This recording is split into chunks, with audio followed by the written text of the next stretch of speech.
बहुत समय पहले की बात है। शांतिपुर नाम करके एक गांव हुआ करता था। उस गांव में रेखा अपनी माँ के साथ रहती थी। रेखा एक बहुत ही अच्छी, भली और बुद्धिमान लड़की थी। गांव के बहुत सारे लोग रेखा से जला करते थे क्योंकि वह सब काम में निपुण थी। वो हर काम बहुत ही अच्छे तरीके से करती थी और बहुत ही बुद्धिमान थी।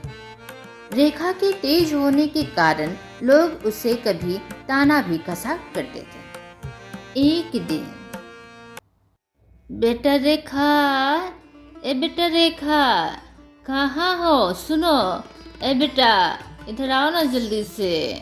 अरे बूढ़ी जान को क्यों सता रही हो? अरे जल्दी से आओ ना बेटा। हाँ माँ, बोलिए, क्या हुआ माँ? आप मुझे बुला रही थी? अरे हाँ, बुला रही थी।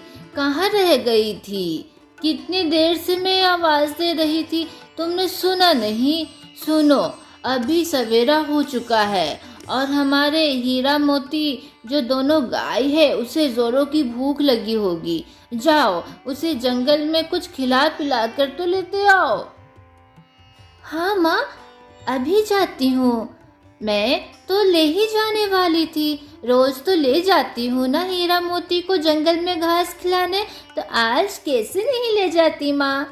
माँ तुम चिंता मत करना, मैं जल्दी से आ जाऊंगी हीरा मोती को लेकर। अपना ध्यान रखना। रेखा के पास 2 गाय हुआ करती थी। एक का नाम हीरा था और एक का नाम मोती था। रेखा अपने दोनों गाय को लेकर जंगल की तरफ बढ़ गई। जंगल में पहुंचने के बाद रेखा अपने दोनों गाय को घास चरने के लिए छोड़ दिया और वहीं रेखा एक पेड़ के नीचे जा बैठी। अरे हीरा मोती, जल्दी जल्दी खा लो ना, इतना समय क्यों लगा रहे हो? आज तो लगता है तुम्हारी पेट नहीं भरेगी, 2 घंटे हो गए हैं। जल्दी खा लो हीरा मोती, फिर हम लोग घर चलेंगे। लेकिन ना जाने उस दिन हीरा मोती को क्या हुआ था, उसकी भूख खत्म ही नहीं हो रही थी और देखते देखते शाम हो गई।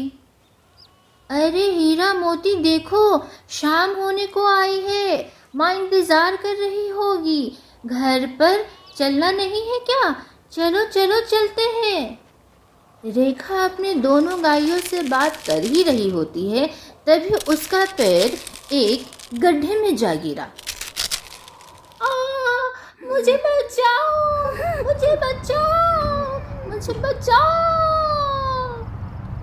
रेखा ने ध्यान नहीं दिया कि उसके सामने गड्ढा है और वो एक बहुत ही गहरे गड्ढे में जा गिरी। हीरा मोती दोनों उस गड्ढे में झांकने लगे, परंतु वो दोनों आखिर क्या करते? अरे ये क्या, ये मैं कहाँ आ गई हूँ? माँ मुझे बहुत डर लग रहा है। माँ तुम कहाँ हो? माँ तुम यहाँ होती तो तुम देखती कि तुम्हारी बेटी गड्ढे में गिर गई है और यहाँ तो बहुत अंधेरा है, मुझे काफी डर लग रहा है। कौन बदतमीज है? कौन बदतमीज है? इस नगरी में रोना मना है। कौन रो रहा है? ए लड़की, तुम यहाँ पर रो क्यों रही हो? क्या तुम्हें पता नहीं कि यहाँ पर रोना मना है? आप कौन हैं और मैं कहाँ फंसी हूँ? मुझे कुछ समझ नहीं आ रहा है। यह एक जादुई नगरी है और यहाँ पर तुमने रोने का पाप किया है। अब तुम यहाँ से कभी नहीं निकल सकती हो।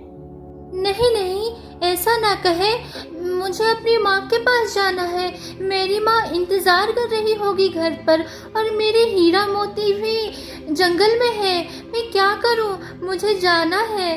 कृपा करके मुझे बताइए कि मैं यहाँ से कैसे बाहर निकल सकती हूँ। तुम एक भली लड़की लगती हो।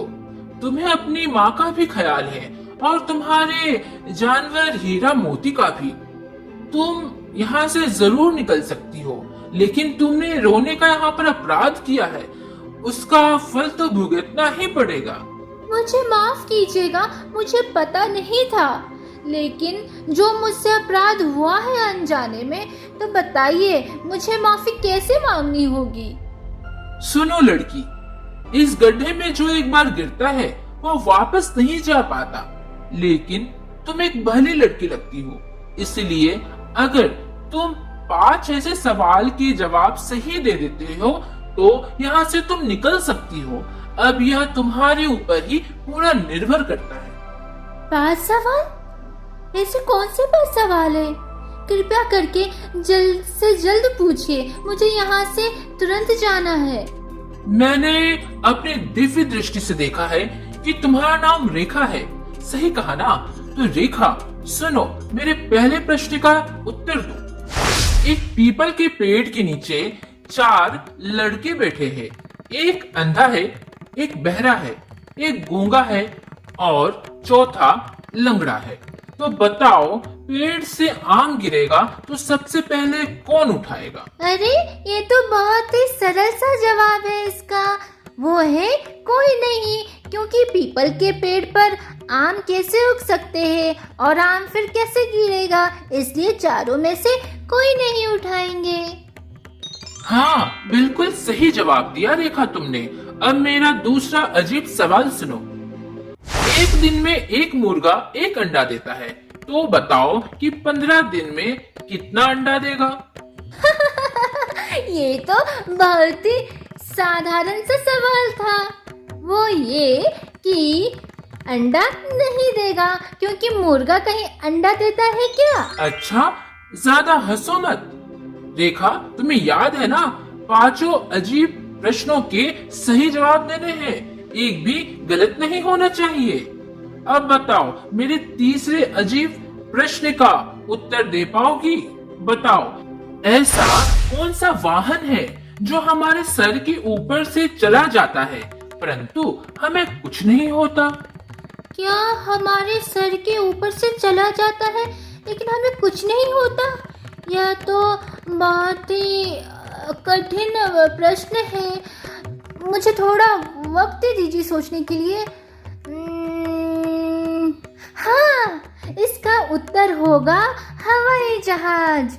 हवाई जहाज हमारे सर के ऊपर से चला जाता है परंतु हमें कुछ भी नहीं होता। लगता है लोगों ने तुम्हारे बारे में सही ही कहा था। तुम बहुत ही तेज और बुद्धिमान लड़की हो। ठीक है, ठीक है, चलो अब मेरे चौथे प्रश्न का उत्तर दो। एक घर में 3 लोग रहते हैं। एक अंधा है, दूसरा बहरा है और तीसरा लंगड़ा है। तो 100 केजी आटा पिसाने सबसे पहले उनमें से कौन जाएगा? अरे ये तो और आसान है, ये तो सबसे ज्यादा आसान है।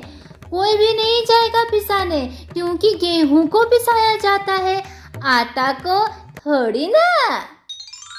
हाँ रेखा, तुमने एकदम सही उत्तर दिया है। अब जो मैं प्रश्न पूछने वाला हूँ, जो 5वां प्रश्न, जो अंतिम भी है और सबसे ज्यादा कठिन है, इसलिए सोच समझकर ही जवाब देना, नहीं तो जीवन भर इस गड्ढे के अंदर ही फंसी रहोगी। नहीं नहीं, मैं सोच समझकर ही उत्तर दूंगी। आप पूछिए, आपका क्या प्रश्न है? तो सुनो, 5वां और अंतिम प्रश्न। अगर मैं ऊंची बिल्डिंग से गिरूं तो बच जाता हूँ, पर मैं जब पानी में 1 मीटर के ऊपर से गिरूं तो मैं मर जाता हूँ। सुनो, मैं फिर से दोहराता हूँ। अगर मैं ऊंची बिल्डिंग से गिरूं तो मैं बच जाता हूँ, पर मैं जब पानी में 1 मीटर ऊपर से गिरूं तब मैं मर जाता हूँ। बताओ मैं क्या हूँ? यह तो बहुत ही कठिन प्रश्न है, मुझे थोड़ा वक्त दीजिए, मैं सोच समझ के बताती हूँ। आपने क्या कहा? अगर मैं ऊंची बिल्डिंग से गिरूं तो बच जाता हूँ, पर जब मैं पानी में 1 मीटर के ऊपर से गिरूं तो मर जाता हूँ। मुझे थोड़ा समय चाहिए। रेखा यह समझ चुकी थी कि यह बहुत ही कठिन प्रश्न है और सोच समझकर ही इसका उत्तर देना है। अगर उसका उत्तर गलत हुआ तो वह जीवन भर इसी गड्ढे में पड़ी रहेगी। रेखा कुछ समय लगाकर कहती है, सुनिए, मुझे इसका जवाब ज्ञात हो गया। इसका जवाब होगा कागज। जी हाँ, कागज को अगर बहुत ऊंची इमारत से अगर फेंका जाए तो वह बच जाता है, परंतु अगर पानी में अगर गिराया जाए तो वह मर जाता है, घुल जाता है। इसका जवाब है कागज। हाँ रेखा, तुमने तो सारे उत्तर सही दे दिए। अब तुम यहाँ से निकल सकती हो।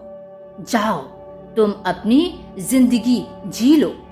देखते ही देखते रेखा हीरा मोती के पास आ पहुंची। हीरा मोती अभी तक घास ही चर रहे थे। अरे हीरा मोती, अभी तक घास ही चर रहे हो?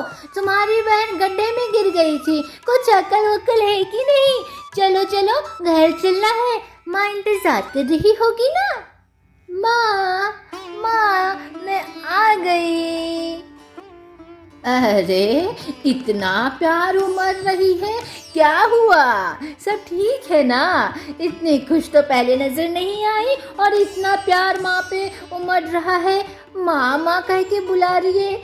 अरे तुम्हारे आवाज में तो लगता है आज मिश्री घोली हुई है। माँ, आज तुम अपने हाथों से मुझे खीर बना के खिलाओ ना। तुम दुनिया की सबसे प्यारी माँ हो, मेरी प्यारी माँ। तो देखा दोस्तों, आज की कहानी से हमें यह सीख मिलती है कि अगर कभी मुसीबत जीवन में आ पड़े तो उस समय हमें धैर्य रखना चाहिए और अपने सूझबूझ से उस परेशानी को खत्म करने की कोशिश करनी चाहिए। आज का प्रश्न, क्या आप बता सकते हैं कि रेखा के गांव का क्या नाम था?